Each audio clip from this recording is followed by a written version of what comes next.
Jennifer Lopez. Judy Robles.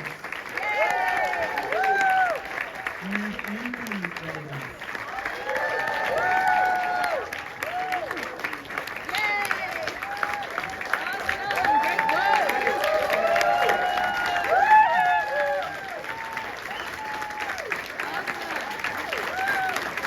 Anthony! Woo!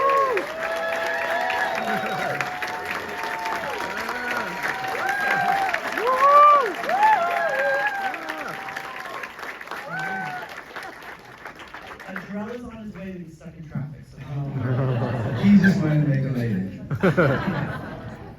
William, I'm talking to you.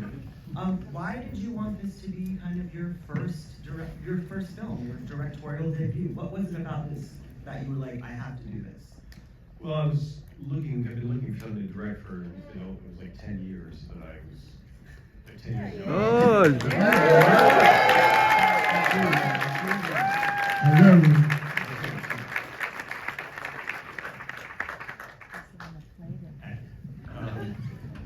Anyway, I was looking for something that inspired me, that made it move me, and one of the producers on the film brought me Anthony's story, and I read his book and was moved by that and fell in love with the story, and then went to Arizona and hung out with Anthony for 4 days, where he showed me around and showed me everywhere where he grew up and all the major events happened in his life, and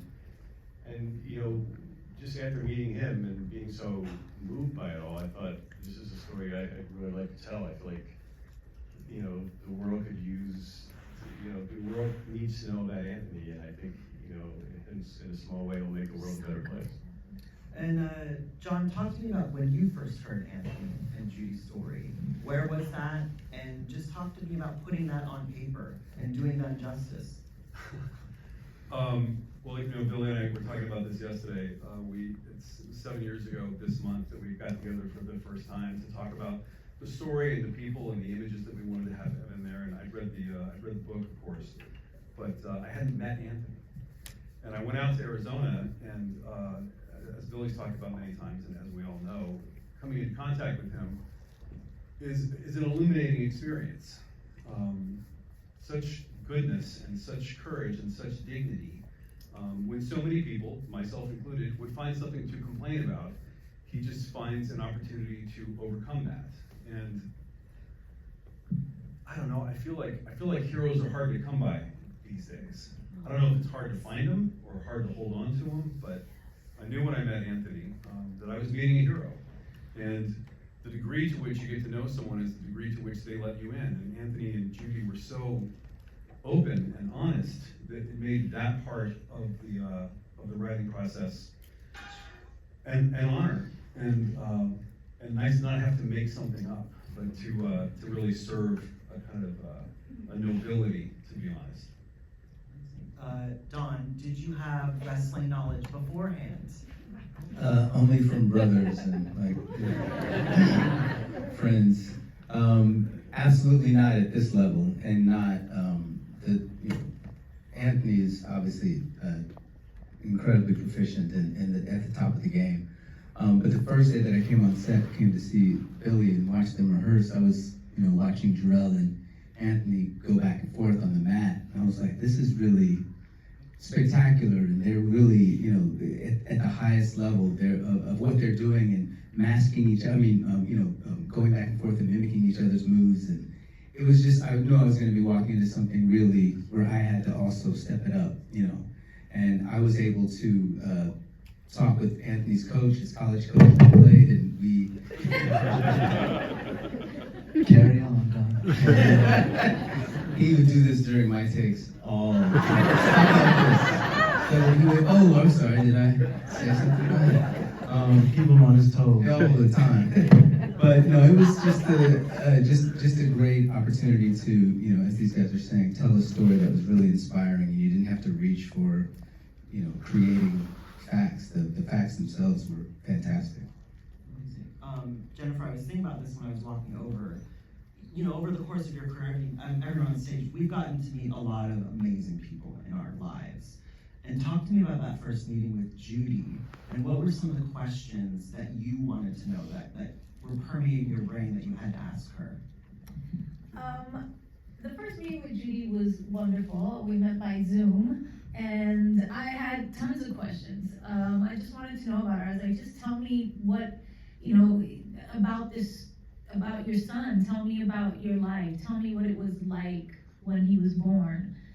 Things like that. And those were things that, I wound up really using for the movie. Everything she told me. And also my main kind of goal in the first meeting was to make her really comfortable, to make her know that she could trust me, that she could share things with me, and I was only going to use things that, one, she felt comfortable with, but also that I thought would contribute to telling her part of the story, because it is Anthony's story, and when I read the script, I really felt like that's what that was.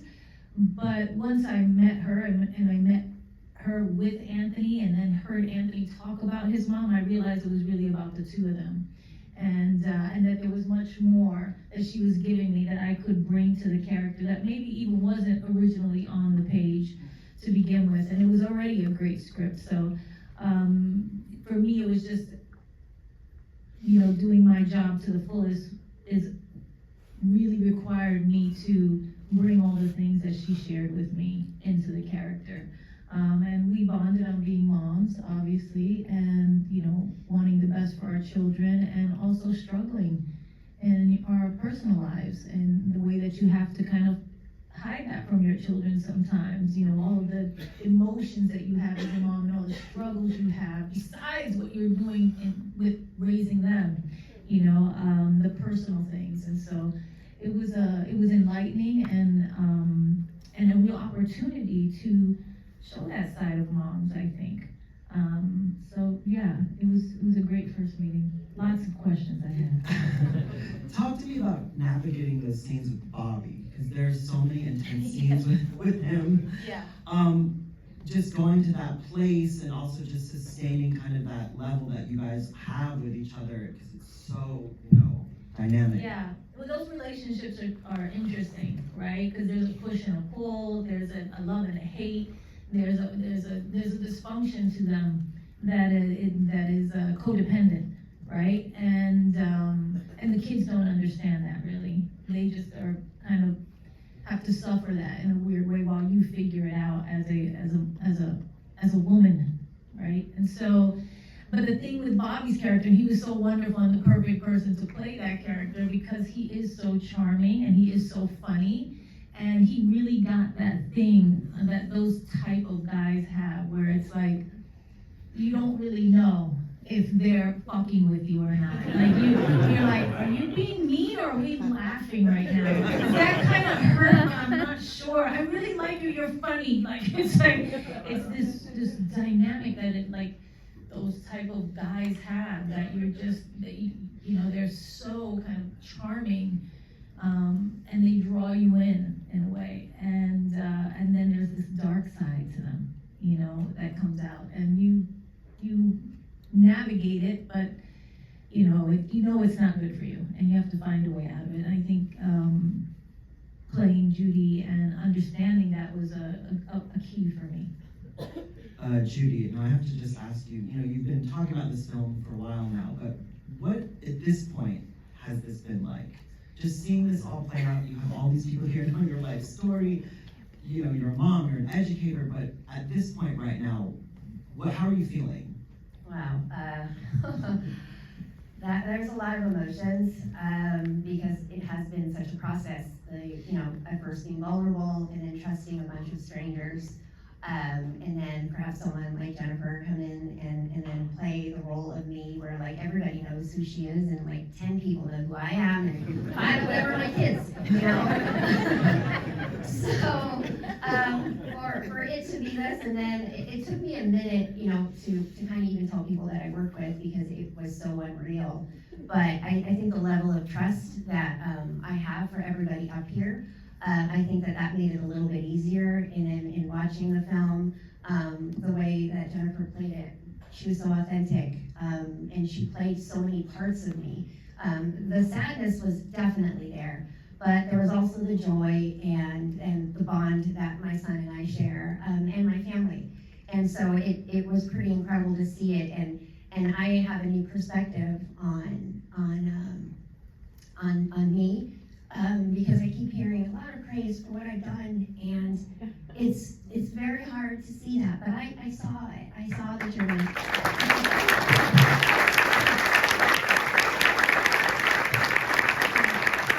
Evan cared about that. She genuinely cared about portraying me in a way that was real, and with the painful parts, because we found our strength in all that pain, and I love the care that everybody up here put into that to make sure that our family was respected, and I appreciate it. So it is still a little bit unreal, but at the same time, it's exciting to see where we've come. The perspective I have that she allowed me to see in me up there. It's just strange. Anthony, I have to ask you about the unfucking wavering support of your mother. And what that means to you, not only as a man, but as a son. And also, I'm just so curious, is your drive. There is nothing, I mean, you literally are the next unstoppable. So kind of talk to me about those two things. Yeah, you know, my mom is my hero. You know, and for me, when I was born, immediately the world saw me for what I didn't have, for what would hold me back, and for what I couldn't do. And so when I stepped outside in the world, I really struggled with just my identity, with that self-confidence. But coming home, it was like my mom recharged me, because she didn't think that way. You know, she taught me to focus on what I was capable of, on my strengths. And so that was my mentality growing up, is to never allow my challenge to become an excuse, to set the bar low, to give up. And so my mom raised me with the head in the clouds. You know, where I believed I could do anything I set my mind to, and then wrestling became the outlet for me.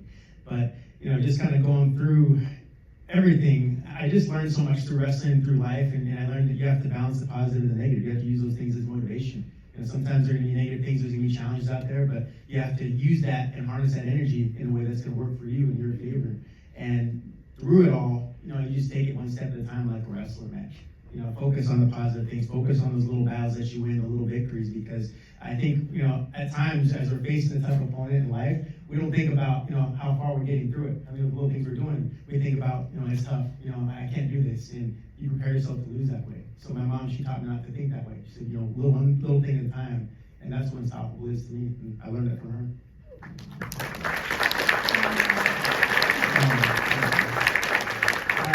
Jharrel, kind of take me through the wrestling scenes. What did you need to learn in working with Anthony, choreographing this? Take me through the technicality of that. Oh, man. What a time. Also the outfit. Did you like wearing the outfit? That's a great question. I haven't been asked that. I loved wearing that outfit. Yes, I did. I was walking around like, you see me? You see this? It was, working on the physicality was great, because I actually got to work alongside Anthony the entire way. Anthony was my body double and my stunt double the entire production, which kind of changed a lot of the performance for me. Oftentimes as an actor, when you're playing somebody, you got like a YouTube video or a book to read, or maybe a quick Zoom call where you can interview them. But I got to spend 7 months on the mat with Anthony, and I trained with him for 5 days a week for 7 months. With his actual coach, Brian Stith from ASU. It's one thing to learn wrestling, it's another thing to learn Anthony Robles wrestling. Really getting on the ground and being nimble the way Anthony is. And so at first it came with some pressure, and I'm like, this is a big guy right here. But after we got cool, it became more than I'm just an actor playing him in a film. This became honestly a brotherhood and a friendship, and getting to be with him and see him comfortable in the you know, on the mat, teaching me and coaching me the way he does, inform one part of my performance, and then seeing him on set. I mean, getting up at 5 in the morning and doused with makeup for 2 hours, and sitting there having to do the same thing over and over for 13-hour days. He's looking at me like, this is really what you signed up to do in your life? And just that side of him informed another part of my performance. So I'm just grateful for Billy and the producers just getting together to allow that to happen, and Anthony being on board the whole way. Why were you late?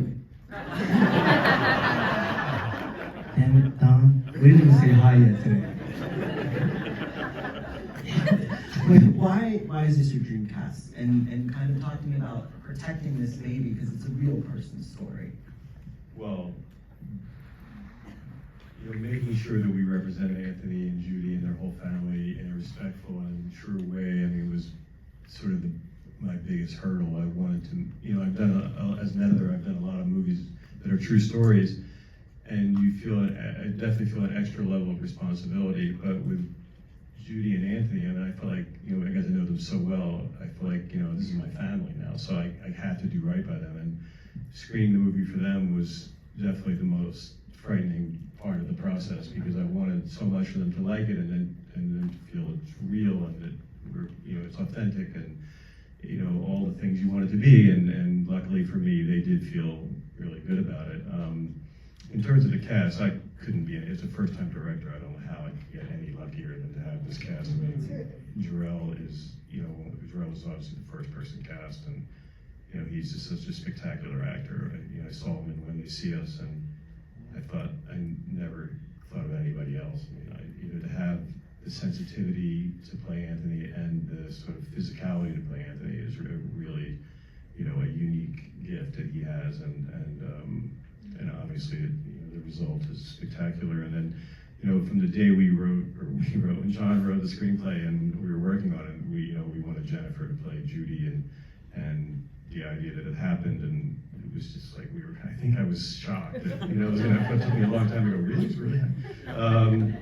And then Don was our first choice for Coach Charles. Michael was the first choice for, you know, Coach Williams. It was just, and Bobby, you know, was the first choice for Rick, and they all responded the same way I responded. I mean, this is an incredible story, you know, that people need to know about. You know, people come out of the theater a little better, feeling a little better than they walked in, and they all brought something special to the part. They all, like, you know, Jennifer was saying, she added things all the time, as did Don, as did Michael, as did Bobby, and Jharrel. I mean,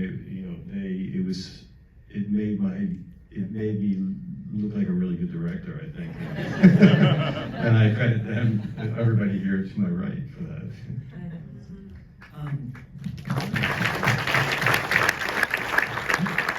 John, I want to ask you, you know, working with Anthony and Judy and taking their input, how did you put their input into the script? How did you protect that in that aspect? You know, when I wrote the first draft and Anthony read it, he said something that was really meaningful to me. He said, a lot of these things didn't happen, but they feel like what happened. Wow. And that was my goal, is to have it be emotionally true, and have it be respectful. And I think what I kept at the forefront of my mind is that I see every story as a love story. And not just the love of wrestling, and not just the love between mother and son, but like the love that a coach finds for a young man that he initially dismissed, the love for a stepfather and a husband who can't love them back for whatever reason, the love and trust you have to have in order to be honest with someone and say, I'm afraid. And ultimately, the love that you have to have for yourself, to be able to look into the mirror, because that's the person who really matters. And with that level of, I felt such a crushing responsibility to honor what's best and what was broken in these people, in order to hopefully, you know, change the molecules in the air a little bit, like weave its way into the tapestry of the soul of the reader and the viewer. So it's my privilege and my undying affection that I have for them over these last 7 years that was the North Star, I guess. Don, I want to start with you. I want to ask the actors in the room this question, because we have a lot of actors in here who are working, who are struggling and trying to make it. But I'm curious, as someone on this stage, what does the word unstoppable mean to you? Especially, you know, being in this business, trying to make it. There's something to that word. What does it mean to you? No, it's well put. It's something that you need to actually, you know, have in your back pocket if you're gonna do this, because I mean, I remember when I first started, I'm sure you guys have similar stories. Like, I heard no 500 times before I ever heard anyone even kind of say they might say yes. And you just have to understand that it's a part of the process, and that, you know, as far as auditioning goes, people ask me, you know, how I want to be an actor, how do I start? And well, I could tell you how to start 40 years ago. I started at a time where you actually go in and talk to people. You didn't talk to a camera in a corner. And it's a different, you know, crucible that you have to be able to navigate now to do it. I think it's harder, actually. So you have to have a commitment level, and you have to have an understanding. And something that I didn't really know when I started is that a lot of times you don't get a job. It doesn't have anything to do with you being the right one or not. You know, it's someone was looking at it at lunch or whatever. You know, so they want this person's taller than that person. I got feedback for me that somebody said, "Oh, I heard you wouldn't work with an actress that was taller than you." I never said that. But those kinds of things are reasons why people don't get parts sometimes. I know a lot of actors beat themselves up like they didn't do something right. And I just think you have to give yourself a little more grace and understand that this business doesn't really work like that. So I think you have to have some of what Anthony, some of that grit that we're talking about, to just believe that you're doing something that is worthwhile, and if you're following the thing that you have to do, then you just have to do it. If I say to actors, if you can do anything else, do that. But if you can't and you have to do this, then you have to do this. And work doesn't just mean when you get a check. You know, you can read plays, and you can work on scenes with each other, and you can be in class, and you can write. Everybody should be writing. It's one of the best opportunities to learn how to be a storyteller and how to really take care of that part of it, which you're always on set. You're always on set being somewhat of a writer sometimes too. So I just think the unstoppable thing is maybe too cliche, but in this regard, as an actor, you kind of have to have that in your back pocket, or you're gonna get, or the beating up that you will take can sometimes really take you down. Yeah. And Judy, similar question for Judy's, sitting right next to each other, but I mean, Jennifer, similar, what does unstoppable mean to you? And Don mentioned about having that grit, and I know you have that grit. So talk about, yeah, you got fire. You're one big grit. Grit and grace. I like to think grit and grace. Grit and grace. Grit and grace, yeah. Yeah. I think what unstoppable means to me is falling down and always getting back up, right? It's like there's not gonna be a thing where, you know, or a life where you're not gonna fall down. And it's just, you know, do you stop or not? There's gonna be stops. Are you gonna stop? No, is the answer for me. I'm gonna keep going. And so that's really what it means. It's like you're gonna hit the obstacles. We all have our challenges, as Anthony has said. We're all wrestling with something in life. And those bears that we're wrestling with, whether they're emotional or, you know, from trauma or whatever they are, or even just the state of your, you know, career or success right now, you know, we all have something, and we have to just keep going. It's just the difference between succeeding and not succeeding, right? It's the people who don't stop.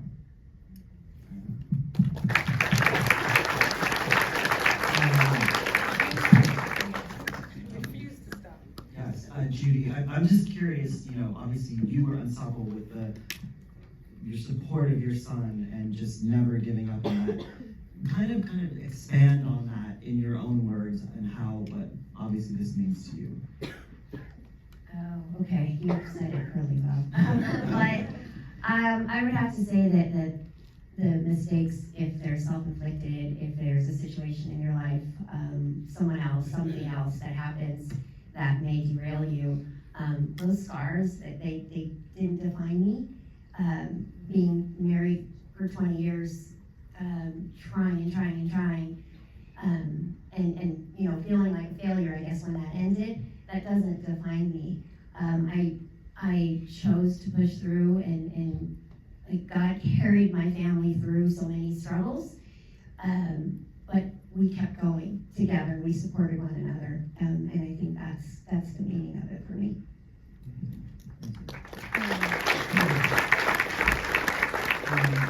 Anthony, talk to me about the first time you saw this film. Take us through that day. I remember seeing the finished product for the first time. It was at the Toronto Film Festival, and I'm sitting there, and I have my mom on one side, and my wife and Jharrel and Jennifer sitting behind us, and I remember just sitting there going through the roller coaster of emotions with the audience as we're going through it, and just feeling like, wow, is this my life right now? This is insane. At the end, you know, I'm not someone that, you know, I kind of try to keep my emotions in, you know, but I just remember at the end of that film, you know, I tell people my eyes got really sweaty because it hit me. You know, I just remember I could not stop crying, and it was like everything just hit all at one time, and it made me think about life. All the challenges that we've been through, the setbacks, the losses, and I believe a setback, a loss, it's an opportunity to come back stronger. You don't like the setbacks, you don't like the challenges, but that's what prepares you to be stronger in life. And so just looking back, when we got to see that film for the first time, it's like, man, it was a blessing. It was all worth it to be here today. And now people are going to see this film and they're going to take it in their life as they're wrestling through a challenge, and they're going to know that unstoppable is for me too. Unstoppable is my word too. And so that's what I was thinking at the end. I was like, man, this is our family legacy right here, and it's an honor because we're very proud of it. So.